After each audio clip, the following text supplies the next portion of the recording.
Masalah atau ujian diberikan Allah Subhanahu wa Ta'ala kepada mereka yang hidup. Dengan kata lain, ciri seseorang hidup ialah punya masalah.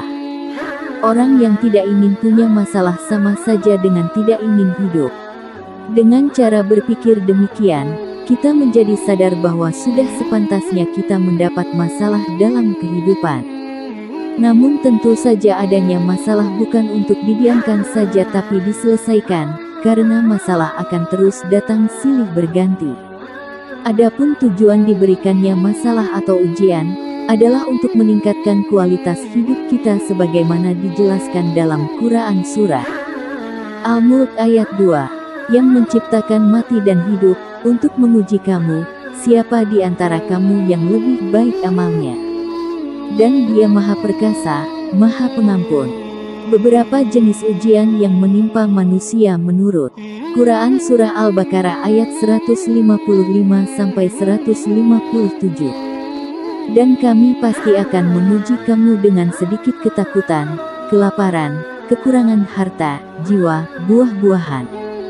Dan sampaikanlah kabar gembira kepada orang-orang sabar, yaitu, apabila orang-orang yang apabila ditimpa musibah, mereka berkata, Innalillahi wa inna ilaihi rojiun, sesungguhnya kami milik Allah dan hanya kepadanya lah kami kembali.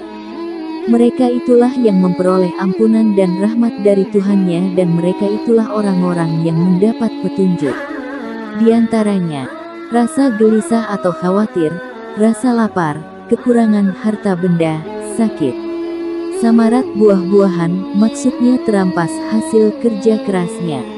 Ada beberapa hal yang mesti diingat saat masalah itu menimpa, yaitu 1. Segala sesuatunya milik Allah.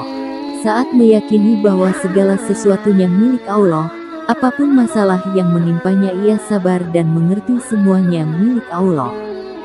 2. Masalah ditimpakan karena Allah yakin kita mampu menjalankannya. Allah menjelaskan bahwa Ia memberikan ujian sesuai kadar kemampuan hambanya. Jadi, saat masalah datang, Allah yakin bahwa kita mampu mengatasinya. Sehingga bila Allah saja yakin, lalu kita tak yakin tentu menjadi sesuatu yang kurang bijak. 3. Kembali kepada Allah. Maksudnya, bila masalah itu milik Allah, maka solusinya juga milik Allah. Sebagai hambanya, kita hanya perlu berikhtiar dan memohon solusinya kepada Allah.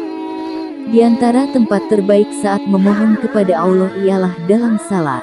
Sehingga dalam ayat lain disebutkan saat menerima ujian hadapilah dengan sabar dan salat. Dengan mengingat dan menjalankan hal-hal di atas, insya Allah kita akan selalu tenang saat masalah datang.